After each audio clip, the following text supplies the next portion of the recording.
ፍቃደኝነት ልጠይቅ አንቱ ልበል አንቺ ልበል ወይስ ክብርት እያልኩ ልቀጥል? ፈቅጄልሻለሁ በቃ። ቀዳማዊ እመቤት ከመሆንሽ በፊት ቀዳማዊ እመቤት እንደምትሆን ታውቅ ነበር ወይ? እኔ ቀዳማዊት እመቤት የሆንኩት እንግዲህ እሱ ጠቅላይ ሚኒስትር ስለሆነ ነው። መቼ ወጥቶ ሰላማዊ ህይወት እንኖራለን። ከቀድሞ ጠቅላይ ሚኒስትር ክቡር ኃይለማርያም ደሳለኝ ጋር የፍቅር ህይወትን ወይ ግንኙነትን እንዴት ነበር የጀመሩት? ቤተሰብ በደንብ አድርጎ መደገፍ አለበት። አንዱ ከተቃወመ አንጋባም። እንዴ እግዚአብሔር ሳይፈቅድ ነው እንዴ እኔ አንተን ያገባሁት ምናምን ማለት አልችልም። እንደውም ከሚገባው በላይ ተመሻሽቶ ትዳርን ከመያዝ በፊት ከእግዚአብሔር ጋር መመካከር፣ ተለያይቶ መቀመጥ ፈተናን ያመጣል። እኔ እሱ ስጋ ነኝ እሱ የኔ ስጋ ነው። በቃ እግዚአብሔር እንደዛ ነው የሚያውቀው። ባለቤትሽን እንዴት ትገልጫዋለሽ? ምን አይነት ሰው ነው? ጎበዝ ሰው ነው። ጠንካራ ሰው ነው። ስንፍና የሚባል ነገር አጠገብ የተደበቀ ነገር ከኋላ የሚሰራ ነገር ከኋላ የሚነገር ነገር አይወድም። ማን ብለሽ ነው የምትጠሪው? አሁን አባ ሁሉ ወደ ማለት መጥቻለሁ። ሴትም ኢኮኖሚካሊ ስትሮንግ ሆና ወንድም ደግሞ እንደዛው እኩል ደሞዝ ኑሯቸው ቤታቸውን ማስተዳደር አንዱና ዋናው ያከባብራል። በቃ ይሄ የጥገኝነት አስተሳሰብ በቃ እኔ ፎር ማይ ላይፍ አይ ሹድንት ዲፔንድ ኦን ሳምበዲ። በቃ ከሰው የምቀበለው ነገር እኔ ኮምፎርት አይሰጠኝም፣ አይመቸኝም። በቃ ፌሚኒስት ነኝ ወይስ አይደለሁም? አሁን ካወራሁት ነገር አንፃር ስም ቢወጣለት ቤት ውስጥ ሲሰሩ የሚውሉት ነገር እና ያ ሁሉ ቫልዩ ቢደረግ በገንዘብ ቢተመን ስንት ብር ነው? እዚህ ላይ ደግሞ አለመስማማት ተጨምሮበት እኔ ነኝ ጌታ ተባብለን እንዴት ነው የምንገፋው?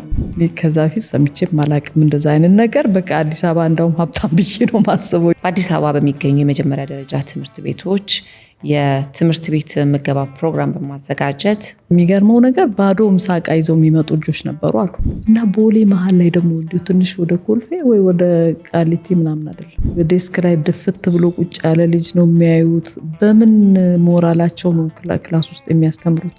ወደ ውስጥ በቃ እኔ ድንጋይ በከተትኩኝ። በቃ ምሳ ይዤ የምመጣውን እሰጣለሁ አሉ። ለማን ለስንት ልጅ ላደርሳለሁ?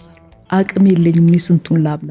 ቅድመ ካንሰር የማህፀን በር ምርመራ እንቅስቃሴም ነበርና እንዴት ተጀመረ? ሰው ካንሰር ብሎ ለማለት በቃ የማይፈራበት ደረጃ ሴቶች መጥተው በሆስፒታልም በጤና ጣቢያ እንዲመረመሩ በጋምቤላ ክልል በፍቃደኝነት ላይ የተመሰረተ ኤችአይቪ ምርመራ እንዲያደርጉ 3380 ምናምን ሰው በአንድ ቀን ተመረመረ። አንድን ሀገር ስትመሪ እኮ ዴስክሽ ላይ የማይመጣ ይሹ የለም። እንደው ቀዳማዊ እመቤት በሆንሽበት ሰዓት ማህበራዊ ህይወት ላይ በጣም የፈተነሽ ነገር ምንድን ነው?